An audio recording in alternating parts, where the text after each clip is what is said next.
Hello friends, আসসালামু আলাইকুম। Labib agro থেকে আপনাদেরকে স্বাগত জানাচ্ছি। বন্ধুরা, স্ট্রবেরির আরেকটি ভিডিও নিয়ে আপনাদের সাথে কথা বলবো আজকে। স্ট্রবেরির দুটি নতুন ভ্যারাইটি এবং সেই সাথে আরও কিছু পুরনো যে ভ্যারাইটিগুলো ভালো সেগুলো সেই সম্পর্কে বিস্তারিত আলোচনা করা হবে। আশা করছি ভিডিওটি শেষ পর্যন্ত সাথে থাকবেন এবং আপনারা দেখলে অবশ্যই উপকৃত হবেন।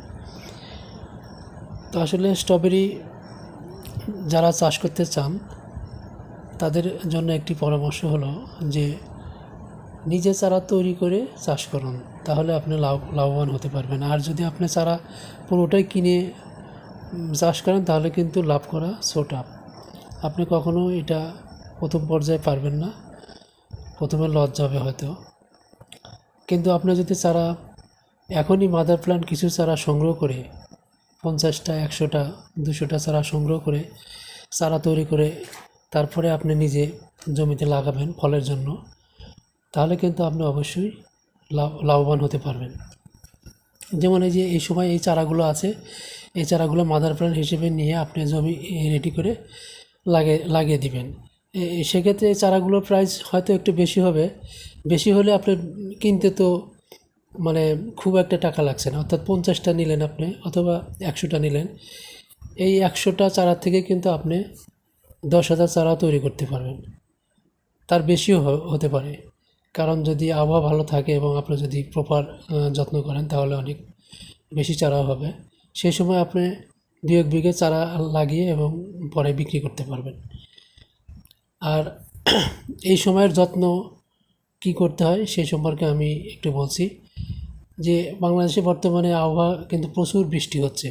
গত বছর এই সময় কিন্তু একবার খরা ছিল, আমার সব কিছু ডায়েরিতে লেখা আছে। কিন্তু প্রচুর বৃষ্টিপাত হচ্ছে, যার কারণে একটু পরিচর্যাটা ভিন্ন রকমভাবে নিতে হবে। আপনার মাদার প্ল্যান্টের বেড যদি অল্প পরিসর হয় তাহলেও উপরে আপনি পলিথিন দিয়ে রাখতে পারেন, যাতে অতিবৃষ্টির সময় এই পানি না পড়ে। আবার বৃষ্টি কমে গেলে সেক্ষেত্রে আপনি আবার খবর জেনে পলিথিন সরিয়ে দিতে পারেন।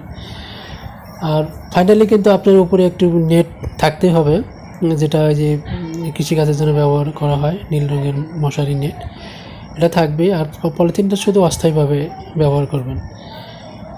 আর তাছাড়া বৃষ্টিপাত যদি একটু কম হয় তাহলে কোনো সমস্যা হয় না, শুধুমাত্র ওই নেটের মাধ্যমেই এটা করা সম্ভব। আমি এগুলো নতুন করে লাগিয়েছি, 2 সপ্তাহ হলো। তো প্রচুর বৃষ্টিপাতের কারণে খুব একটা বাড়তে হচ্ছে না, চারাগুলো কোনো মতে লেগে গেছে, টিকে আছে আর কি। এটাই কারণ অত্যাধিক বৃষ্টি হলে কিন্তু এটা মাটি সেতে থাকে এবং সেক্ষেত্রে আপনার চারাগুলো বাড়তি কম হয়। তো যেটা বলছিলাম যে আমি 2টা জাতের কথা বলবো, সেটা হলো F24 এবং থাই স্ট্রবেরি।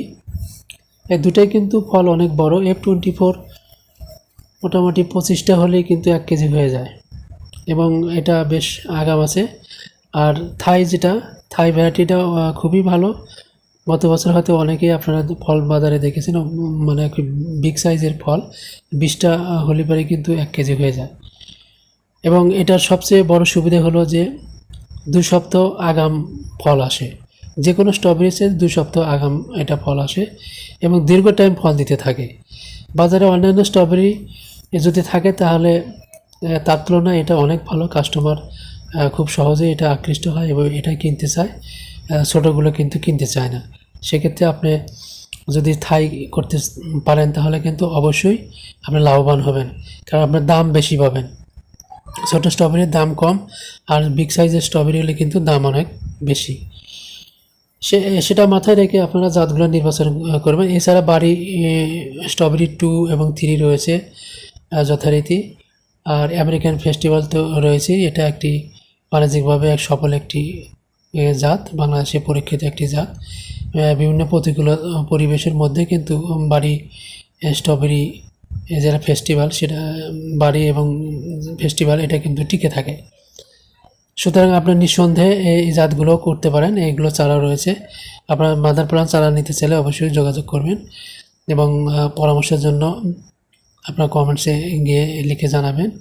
আমি যথাযথ উত্তর দেওয়ার চেষ্টা করব। তো বন্ধুরা, আসলে যেটা বলছিলাম যে স্ট্রবেরির এই সময় কি কি যত্ন করবেন এবং কি স্প্রে দিবেন, যেটা বৃষ্টির কথা বলছিলাম সেটা তো করবেনই। এবং স্প্রে দেওয়ার জন্য আপনি অত্যাধিক বৃষ্টি হলে এই সময় অ্যামিস্টার টপ দিবেন, অ্যামিস্টার টপ অথবা ক্যাব্রিও টপ। আর মাঝে মধ্যে আপনি অ্যামামেকটিন বেনজয়েড, সিয়েনা আছে, সিয়েনা এবং অ্যামামেকটিন বেনজয়েড, অ্যামামেকটিন দুটো উপাদান আছে। সিয়েনা, আমি সিয়েনা ব্যবহার করি। সিয়েনা দিলে কিন্তু খুবই ভালো কাজ করে, পোকা মাকড় আর থাকে না। মাঝে মধ্যে সবিকরণ দিবেন, সবিকরণ দিলে পোকার ডিম সহ মারা যায়, সেক্ষেত্রে সবিকরণটা খুবই ভালো কাজ করে, এটা ব্যবহার করবেন। আর যদি অত্যাধিক মানে গাছের পাতা মরতে থাকে তাহলে আপনি কাইসিন এবং সানফনেট, এটা দুইটা একসাথে ব্যবহার করতে পারবেন। কাইসিন এবং সানফনেট এটা কিন্তু খুবই পপুলার একটি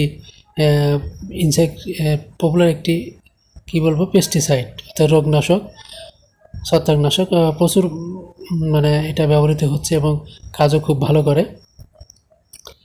আর যদি মাকড়ের আক্রমণের জন্য আপনি ব্যবহার করতে পারেন ডাইমেনশন অথবা ভাটিমেক। আর সবচেয়ে ভালো একটি মাকড়নাশক বের হয়েছে, সেটা হলো কিং, ইপাতে অ্যাগ্রো কোম্পানির। এটা বাংলাদেশের যেখানে ইপাতে অ্যাগ্রো কোম্পানির ওষুধ পাওয়া যায় সেখান থেকে আপনারা এটা সংগ্রহ করে ব্যবহার করতে পারেন। এটা একবার দিলে কিন্তু 1 মাসের মধ্যে আর না দিলেই হয়, পরবর্তী মাসে আবার দিলে স্প্রে করলে হয়ে যায়। আর খেয়াল করবেন যখনই আপনি মাকড়নাশক স্প্রে দিবেন তখনই কিন্তু পাতার উল্টা পিঠে স্প্রে দিবেন। উপরে পিঠে মাকড়নাশক দিয়ে কোনো লাভ হবে না, আপনার শুধু টাকা এবং সময় ব্যয় হবে।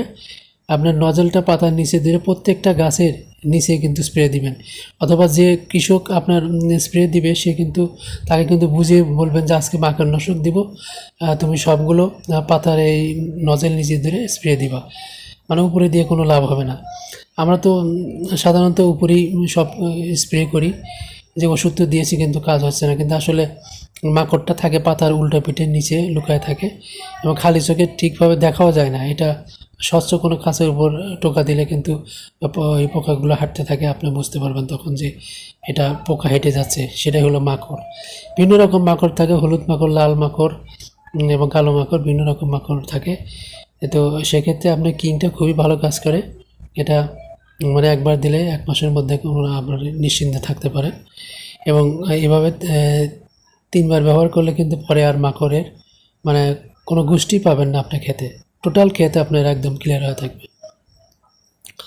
তো বন্ধুরা, এগুলোই পরিচর্যা। আর মাঝে মধ্যে আপনি যেটা ম্যানকোজেব আছে, ইন্ডোফিলেম আছে, এটা ব্যবহার করবেন।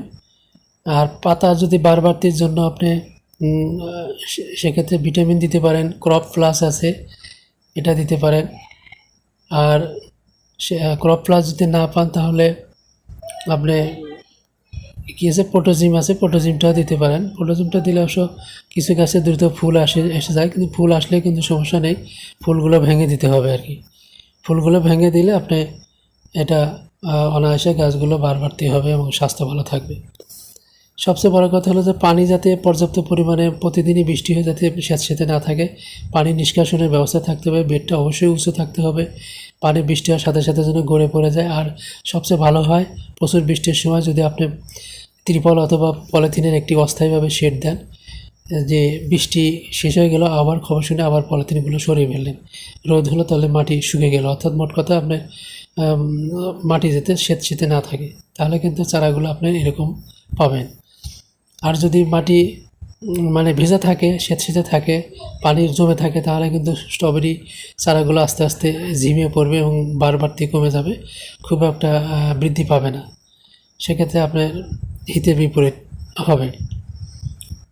আমরা ভিডিওর একেবারে শেষ প্রান্তে এসে উপস্থিত হয়েছি। যদি ভিডিওটি ভালো লাগে তো অবশ্যই লাইক, কমেন্ট, শেয়ার করবেন এবং আমার চ্যানেলটির সাথে থাকবেন।